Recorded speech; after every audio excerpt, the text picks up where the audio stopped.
Hello friends, कैसे हैं आप सभी लोग। उम्मीद है सभी लोग अच्छे होंगे। तो मेरा नाम है अवनीश सिंह और आप लोग देख रहे हैं अपना फेवरेट चैनल थ्रेशोल्ड। तो आज की इस वीडियो में हम लोग बात करने जा रहे हैं क्लास 10 सीबीएसई मैथ्स का chapter number 3 pair of linear equation in two variables का एक और पीवाईक्यू। और ये है हमारा पीवाईक्यू नंबर 7। और ये क्वेश्चन जो है ये 2013 में पूछा जा चुका है सीबीएसई के द्वारा। तो बहुत ही इंटरेस्टिंग क्वेश्चन है, तो देखते हैं। तो क्वेश्चन है कि find the value of alpha and beta for which the following pair of linear equations has infinite number of solution। तो हमारी इक्वेशन है 2x plus 3y is equal to 7 and alpha x plus bracket में alpha plus beta into y is equal to में 28। तो तो question कह रहा है कि हमारे पास दो इक्वेशन है ना। ये इक्वेशन नंबर 1 है और ये इक्वेशन नंबर 2 है ना। तो ये जो इक्वेशंस हैं इनके पास जो है इन्फिनाइट नंबर ऑफ सोल्यूशन है ना। मतलब सोल्यूशन की पूरा सागर है इनके पास। तो हमें बताना है कि अल्फ़ा और बीटा की वैल्यू कितनी होगी। ठीक है, तो पहले मैं गिवन लिख लेता हूँ। तो गिवन है हमारे पास ये दो इक्वेशंस। तो 2x plus 3y is equal to में 7 एंड अल्फ़ा एक्स प्लस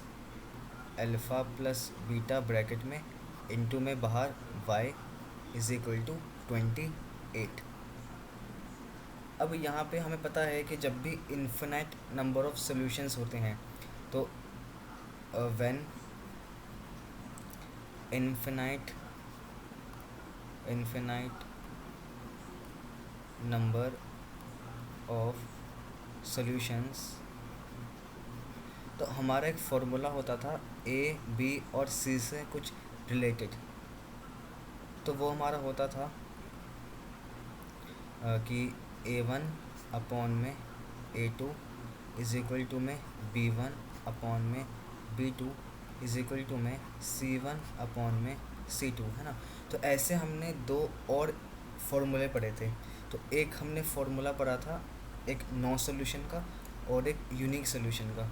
तो जब भी नो सॉल्यूशन होता है तो मैं ये एक्स्ट्रा बता देता हूँ। ये वैसे इस सॉल्यूशन का पार्ट नहीं है, लेकिन फॉर एक्स्ट्रा नॉलेज कि हमें वो दो केस भी पता चल जाए, उनके फॉर्मूले भी हमको पता लग जाए, इसलिए मैं बता दे रहा हूँ। तो जब भी नो सॉल्यूशन होता है ना, मैं इसे बॉक्स में लिख दूँगा। तो जब भी नो सॉल्यूशन होता है तो A1 और A2 इज इक्वल टू में B1 और B2 के तो होता है, लेकिन ये नॉट इक्वल टू होता है C1 अपॉन में C2 के। और जब भी हमारा होता है यूनिक सोल्यूशन, यूनिक सोल्यूशन का मतलब ये है कि एक ही सोल्यूशन होगा, उससे ज़्यादा नहीं होगा। और नो सोल्यूशन होता है कि कोई भी रियल सोल्यूशन नहीं होगा। It can be imaginary solution, but imaginary solutions हम लोग कंसिडर नहीं करते हैं। हम लोग जो है रियल सोल्यूशन ही कंसिडर करते हैं। तो नो सोल्यूशन का मतलब ये है कि इसका कोई भी रियल सोल्यूशन नहीं है। तो जब हम बात करते हैं यूनिक सोल्यूशन की,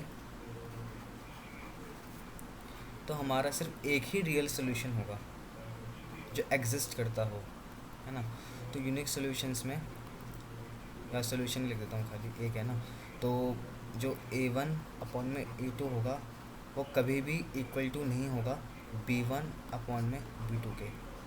तो ये दो कुछ ऐसे एक्स्ट्रा फॉर्मूले थे जो कि इस क्वेश्चन में तो ज़रूरत नहीं पड़ी है, पर अगले क्वेश्चंस में या हो सकता है किसी और क्वेश्चंस में इन फॉर्मूले की ज़रूरत हमें पड़ी है।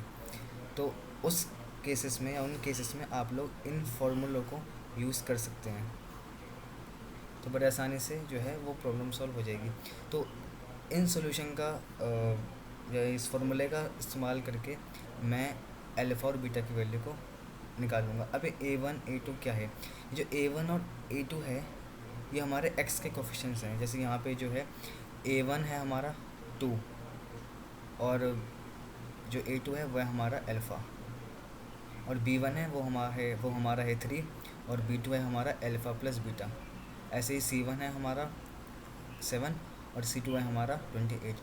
तब ये मान सकते हैं कि जो A1 A2 होता है वो x का कोफिशिएंट होता है। तो कोफिशिएंट ऑफ x और जो B1 और B2 होते हैं वो हमारे होते हैं कोफिशिएंट्स ऑफ y।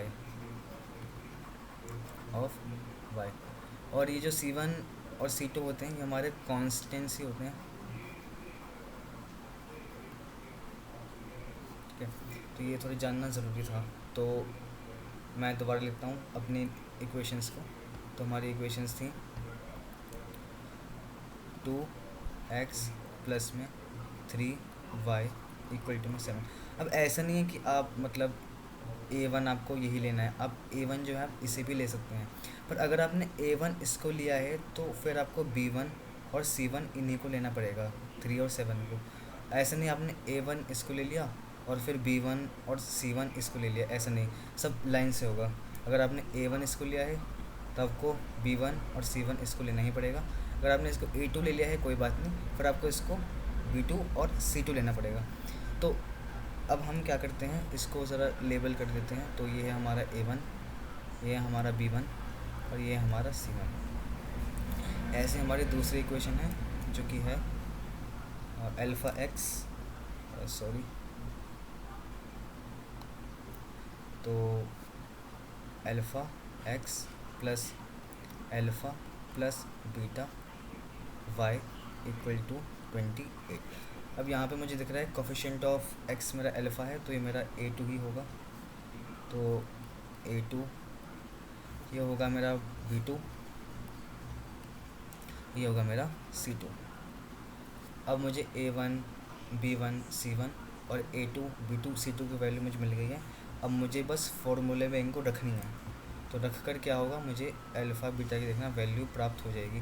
तो फॉर इन्फिनाइट सोल्यूशन मैंने लिख दिया था, मैं दोबारा लिख देता हूँ कि A1 अपॉन में A2 इज इक्वल टू में B1 अपॉन में B2 इज इक्वल टू में C1 अपॉन में C2 होता है।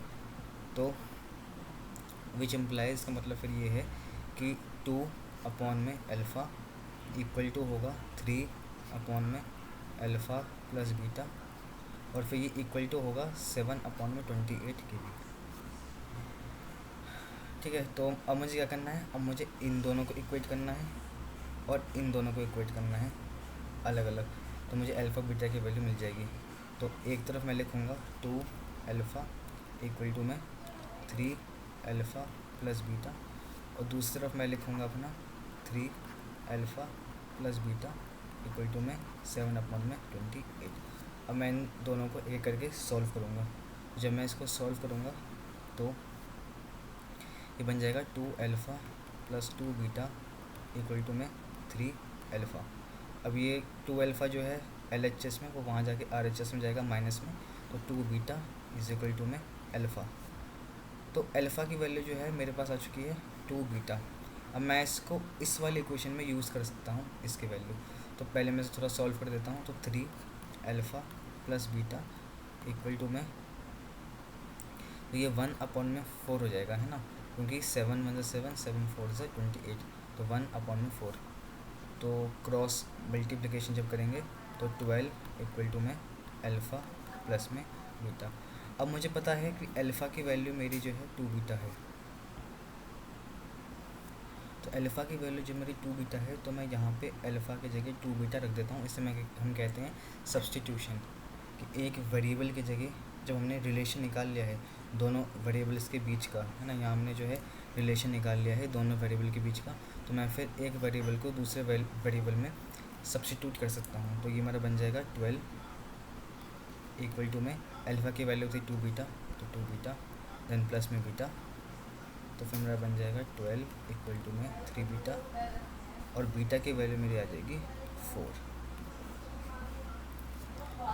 अब जब मेरी बीटा की वैल्यू 4 आ चुकी है तो मैं अल्फ़ा की वैल्यू भी निकाल लूँगा, क्योंकि अल्फ़ा की वैल्यू मेरी थी ही 2 बीटा। तो since alpha is equals to 2 beta, तो अल्फ़ा की वैल्यू मेरी आ चुकी है 2 इंटू में 4, तो अल्फ़ा की वैल्यू मेरी आ चुकी है 8। तो हमें अल्फ़ा और बीटा की मिल चुकी है। तो मैं एक लास्ट स्टेटमेंट लिखूँगा, therefore the value of alpha is 8 and the value of beta is 4 है ना। अब इसके जगह इक्वल टू लगा के भी कर सकते हैं, ऐसे कोई समस्या वाली बात नहीं है। तो इस तरह हमने इस क्वेश्चन को कर लिया है सॉल्व, और बस यहीं तक था इसका सॉल्यूशन। तो कितना सिंपल था देखिए। तो इसी तरीके से आप लोग कोई भी क्वेश्चन जो है बड़े आसानी से सॉल्व कर सकते हैं। बस आपको उस टॉपिक या उस क्वेश्चन से रिलेटेड फार्मूला याद रहना चाहिए, तो उसके बाद आप रिलेट करके बस आपको सॉल्व भी करना है। तो बहुत बहुत शुक्रिया इस वीडियो को देखने के लिए, वीडियो में बने रहने के लिए। तो अब समाप्त करते हैं इस वीडियो को, आज के लिए इतना ही। और ये जो क्वेश्चन है ये जनरली आपका 2 मार्कर में ही बनता है, कुछ ज़्यादा नहीं बनता है, या कभी कभार ऐसे MCQ में पूछ लेते हैं। तो अगर प्री बोर्ड देने जा रहे हो तो MCQ में भी आ सकता है, तो ध्यान रहे। तो इस साथ साथ चलिए ख़त्म करते हैं अपनी वीडियो को, समाप्त करते हैं। आज के लिए इतना ही। उम्मीद है पसंद आया होगा आज की वीडियो। तो कुछ भी कमी रह गई हो तो कमेंट सेक्शन में ज़रूर बताना, क्योंकि आपका जो फीडबैक होगा उससे हम इम्प्रूव कर पाएंगे। तो बेशक अच्छाई मत लिखना, बुराइयाँ लिख देना, इम्प्रूव कर देंगे। कुछ पसंद नहीं आया तो मतलब सुधार हो जाएगा ना, तो आपके लिए भी अच्छा है, हमारे लिए भी अच्छा है। तो चलिए, तो इस तरीके से और भी चैप्टर्स के PYQ आपके पास आते रहेंगे, और इस चैप्टर के PYQs आपके पास आते रहेंगे। तो बने रहे हमारे चैनल पे। तो मिलते हैं अगली वीडियो में, जब तक के लिए take care, bye bye and good night.